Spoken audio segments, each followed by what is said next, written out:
What's up, folks? Welcome back to TacticalTortoise. My name is Trevi, and it's another installment of the Best Armies in 40k, the weekly video series where we go through undefeated lists from GT and major level events from the past weekend and discuss what makes them tick. And this wasn't the biggest weekend in terms of the number of events occurring. We only had a handful of GTs, and a lot of the gameplay this weekend seemed to happen on the team or duos front. And typically on this series, I only cover singles events. But what we did see is an evolution of the metagame with some of the new factions that were released over the past 2 weeks or so that were finally made legal since the last Munitorum Field Manual update start to come into their own. And we can see that clearly once we take a look at the metagame breakdown. We have Orks at the top spot with their much discussed new codex coming out of the weekend with 2 undefeated results.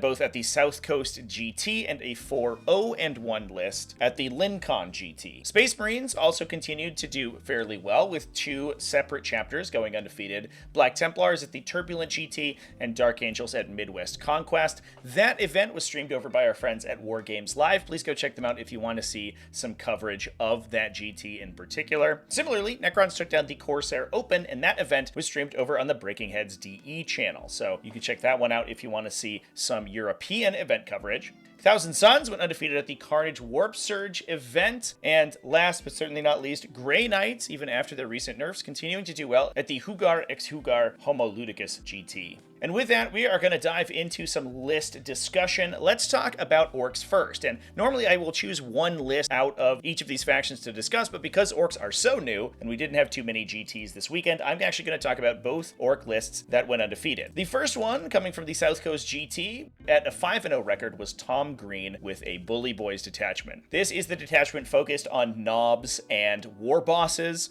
Anything with the war boss, knob, or mega knob keyword gets huge bonuses, including a second instance of the WA that can be used after the first instance, and all the knob units get access to some very powerful stratagems. This is really the big detachment that a lot of people are focused on coming out of this new codex because it does hold a ton of power. Getting a second use of the WA mechanic is absolutely incredible for this army and definitely gives Orcs some staying power, whereas all of the other detachments will typically only have one big turn where they can do all their damage and run out of steam fairly quickly after that. The Bully Boys, however, don't have that problem, and they will get 2 full battle rounds with most of their army, getting all of those enhanced survivability, speed, and damage increases from calling that second WA. The list was led by Gazgul Thraka, a late game anchor in and of himself. He can also buff up the less powerfully armed Boyz squads with lethal hits from Makari's banner, which also helps them deal some damage before the Mega Knobs get stuck in. We also have a big mech in Mega Armor to protect one of the Mega Knob squads. He gives them a 4+ invulnerable save and the ability to be regenerated. And given that Mega Knobs are typically only rely on their armor save, and while it is a very strong armor save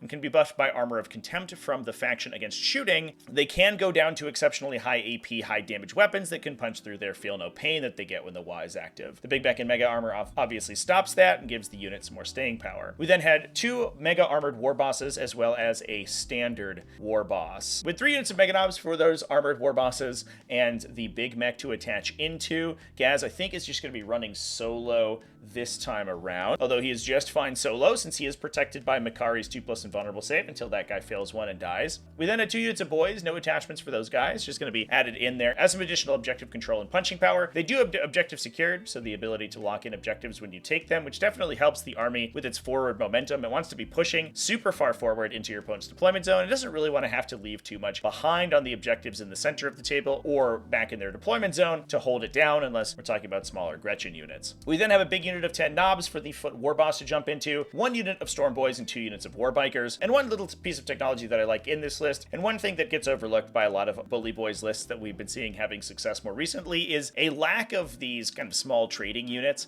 It is really easy with the Bully Boys benefits that the larger, more impressive elite units get from the detachment to focus entirely on those guys, but Tom Green's list in particular is running a lot of these smaller units, including the 10-man Boy squads, the Storm Boys, and the War Bikers that can go in and clear out enemy chaff or complete secondary objectives without having having to commit the big bricks. And an issue that orcs have historically run into is a problem with light chaff infantry that can body block their movement or surround their transports. And having a couple units of regular boys that you can use to trade for those smaller units that you don't have to give your opponent the opportunity to shoot your bigger, heavier knob bricks helps the army in those matchups where your opponent has a lot of light infantry. We then had 5 trucks for the boys and the knobs to jump into, and that was the list. I think a relatively standard variety of bully boys, but it is interesting to see that a little bit more of a focus on the light units, which I do think helped the list succeed. Next up, we have Martin Holtzgren from the Lincon GT, and this is an interesting list to talk about, and one of the reasons that I want to talk about all of the lists that did well for this faction this weekend, because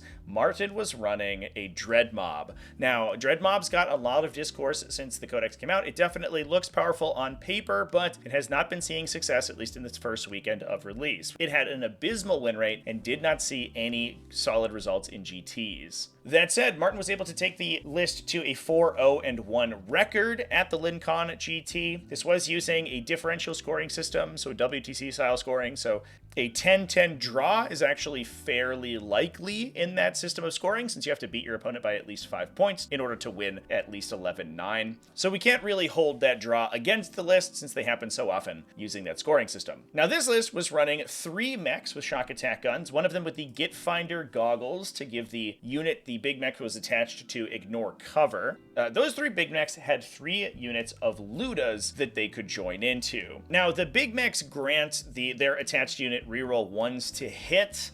The Ludas already gain that benefit, so there isn't really a synergy there, but the big thing that the mechs do for these Ludas is that they give that unit the mech keyword. That gives them access to their detachment ability. Try that button. That allows the unit to either randomly generate a benefit, either sustained hits, lethal hits, or a rending effect, where they get additional armor penetration on critical wounds, or you can take the hazardous keyword in order to choose your benefit. Ludas innately have a fairly mid-range weapon. It's 2 shots with rapid fire 1, heavy at strength 8, AP 1 for 2 damage with a basic ballistic skill of 6. Now that 6 ballistic skill can be offset by the heavy keyword, giving them +1 to hit if they remain stationary, but the big benefit is that Ludas get hit rerolls if they target enemies on objective markers. And because they're typically looking for critical hits anyway, they benefit from basically all of the abilities that pressing the red button can give them. The other big benefit that the combination gives you is the fact that the mech then benefits from the Luda's built-in datasheet ability, giving him rerolls when he targets enemies on objectives. And likewise, he is also wildly benefited from getting any of those keywords. The shock attack gun itself is also a heavy weapon, hitting on 5s at strength 9 with an impressive AP of 4 and D6 damage, making it fairly good against essentially all targets, and especially since he unlocks the unit's access to mech keyworded stratagems like bigger shells for bigger gits, which gives the unit +1 to wound and potentially +1 damage against monsters and vehicles if you choose to push your unit to get hazardous as well. The big mech with shock attack gun can go absolutely insane against heavily armored targets, and with the buffs generated by pressing the button, the Ludas can also do fairly well as well. Not to mention the fact that the entire combination is fairly cost effective. Ludas themselves are only 10 points a model, plus the shock attack gun gives you a 185 point unit that can deal pretty significant damage when they're unlocking those hit rerolls. The list also had a standard foot mech, a Warboss in Mega Armor, and Zodgrod Wartsnaga. Zodgrod was attached into a huge unit of 20 Gretchen that gives the unit a lot of screening and midboard control, since he gives them the ability to scout, so those Gretchen can fan out in the center of the table and prevent enemies from getting into the gun line before it's able to deal its damage. Another piece of technology with Zodgrod Wartsnaga is the synergy with Gretchen that the detachment has, namely the strategic ploy stratagem Conniving Runts, which is probably one of the best reactive move stratagems in the game. Makes sense that it only can target Gretchen units. It allows you, if an enemy unit ends a normal, advance, or fallback move within 9 inches, to both make a normal move up to their normal movement characteristic, not D6 or a random distance or anything, and also on a 4+ deal D3+1 mortal wounds to the moving target.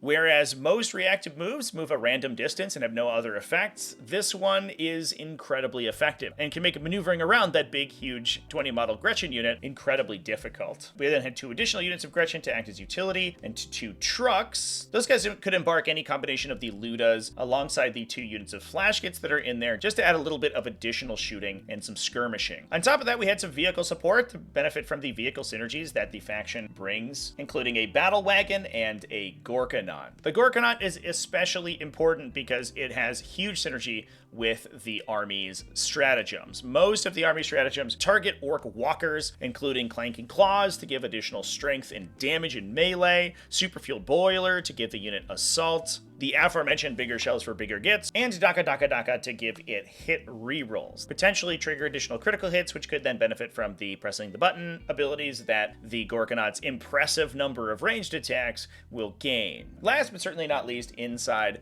the army, we also had a unit of mech guns and a unit of Storm Boys to act as utility. Cool to see the Dread Mob being unlocked. I think a lot of people realize that there are some really powerful combinations within this detachment, but unlocking them and playing orcs in an entirely different manner than the faction is really meant to be played will take a lot of additional effort than just windmill slamming a Green Tide, a War Tribe, or a Bully Boys army on the tabletop and seeing how it goes. And that moves us on to Space Marines. First off, we have Colin K playing Black Templars as the Turbulent GT, who took the faction to a 5-0 record. We've actually talked about Colin K's style of Iron Storm Black Templars over the last couple of weeks. This list was running 3 combi weapon lieutenants, one of them with Master of Machine War. Essentially, the gimmick is to give as many of the infantry models on the table lone operative as possible, forcing you to have to attack into the heavily armored vehicles, which can largely shrug off the damage or be repaired by the Army's Tech Marines. Speaking of which, we had 2 Tech Marines in the list, one with Adept of the Omnissiah, one with Target Augury Web, so a 0 damage stratagem on the vehicles to make them more resilient, and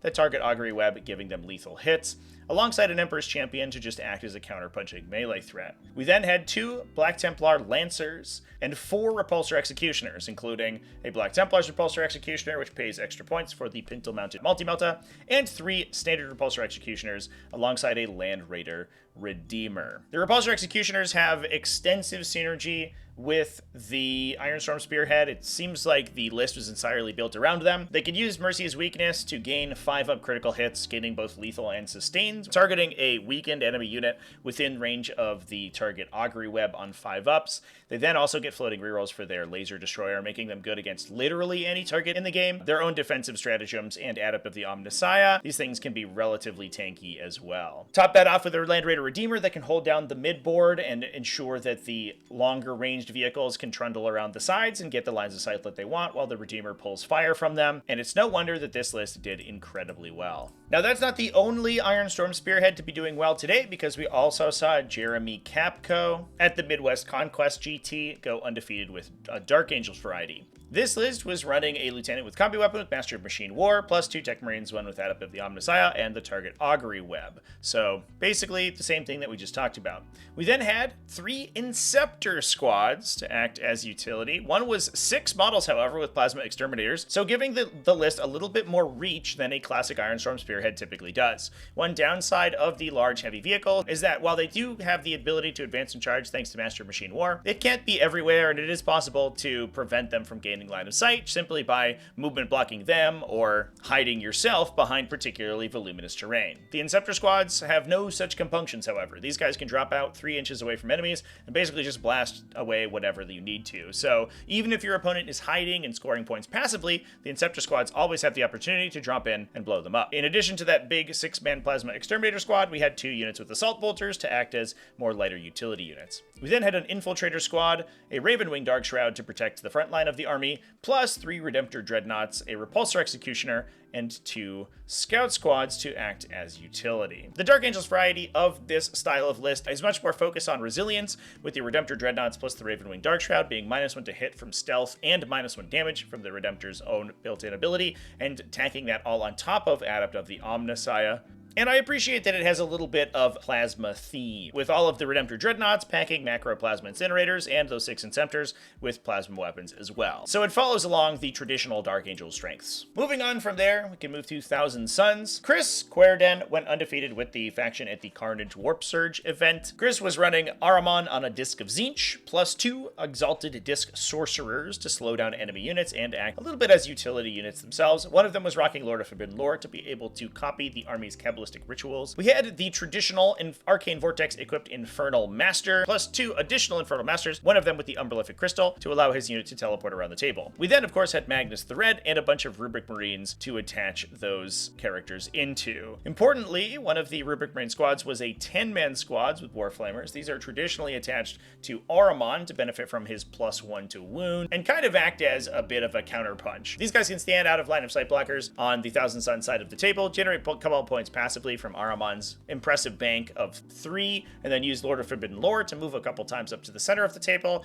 and really destroy one thing that has taken the position in the middle. +1 to wound with rerolls if the unit they're firing at is in range of an objective they do not control, and the ability to ignore armor saves thanks to Twist of Fate, potentially for free from Ahriman as well, makes them capable of killing basically anything in the game by incredibly powerful invulnerable saves or feel no pains. We then had 2 units of Zangors to act as utility, 1,000 Suns Rhino to get the Rubric Marines up into the fight without being shot to death, and 2 units of Thousand Suns Cultists. The Cultists do come in at a newly discounted points value, and those guys are incredibly efficient for their points cost. They have the opportunity to regenerate command points back to the army when they're destroyed, meaning that you can throw them away in order to score secondaries, and you can still gain benefit from the unit even after it's killed. Cultists give the Thousand Suns a lot of mid-board presence, as well as some early game skirmishing, because they're able to scout, move up the table, and block enemy movements from getting too close to the Thousand Suns army before it can do the incredible damage that it's capable of. Now moving on to Xenos, we have a really interesting peek at the state of Hypercrypt Legion post April Munitorum Field Manual change.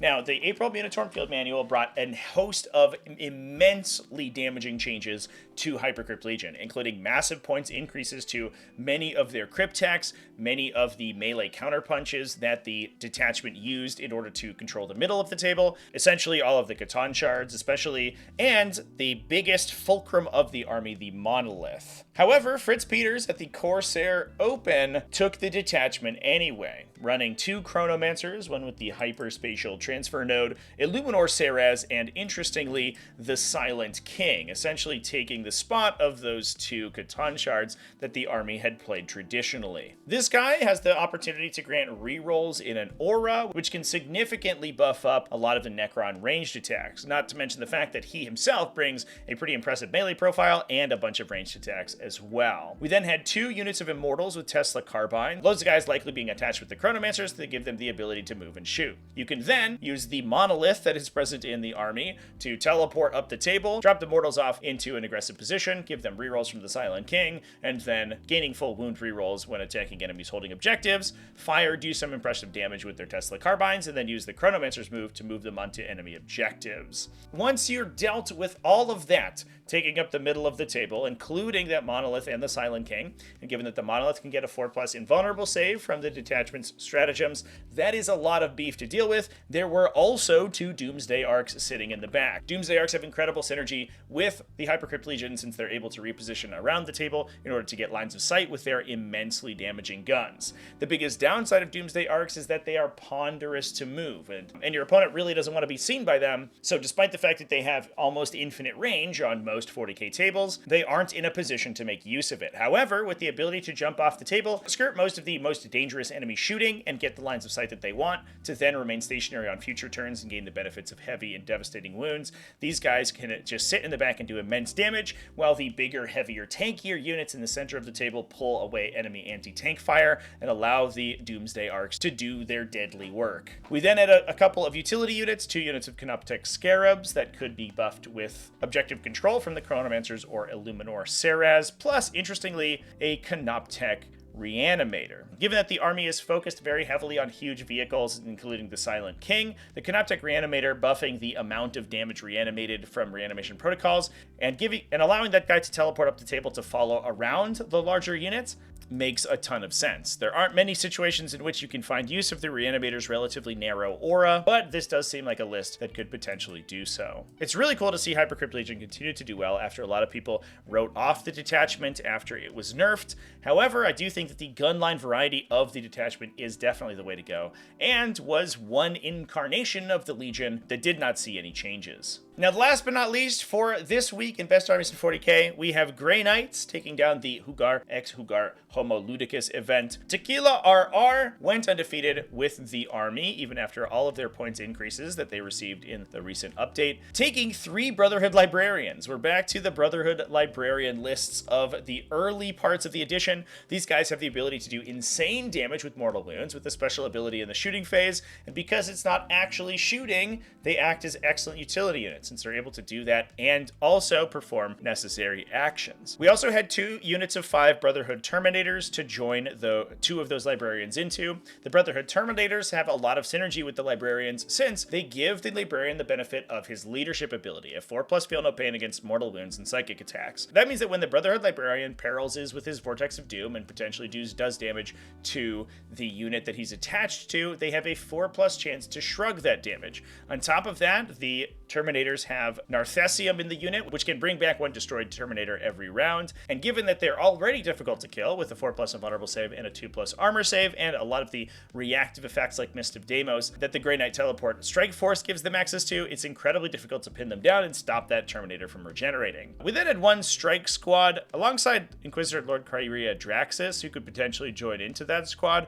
or even into the Brotherhood Terminator squads, since she can jump into battle line units, but I have a sneaking suspicion that she was in the Strike Squad to give them a pseudo lone operative ability to prevent them from being shot down by enemy artillery early game and allow them to hold down objectives in order for you to lock them in. And then a total of 5 Nemesis Dread Knights, including 2 Nemesis Grandmasters and 3 standard Nemesis Dread Knights. One of those Nemesis Grandmasters running the Sigil of Exigence to allow him to reposition reactively to enemy shooting. This list is sort of a hybrid of the more Nemesis Dread Knight oriented lists that we saw in the previous season and the ancient technology of taking a bunch of Brotherhood Librarians and with their powers combined blowing up essentially anything in the game with mortal wounds. All of that stuff got more expensive in the update, but clearly that did not stop Tequila because he was able to go undefeated at this event. And with that, those are all the best armies Warhammer 40k for this week. Let me know down in the comment section which one is your favorite. Thanks for watching all the way to the end of the video. Thanks as well to everybody who supports the channel, either over on Patreon at patreon.com/TacticalTortoise, YouTube channel members, and Twitch subscribers. All you people are great and I love you. Remember to keep it classy, folks, and have happy wargaming.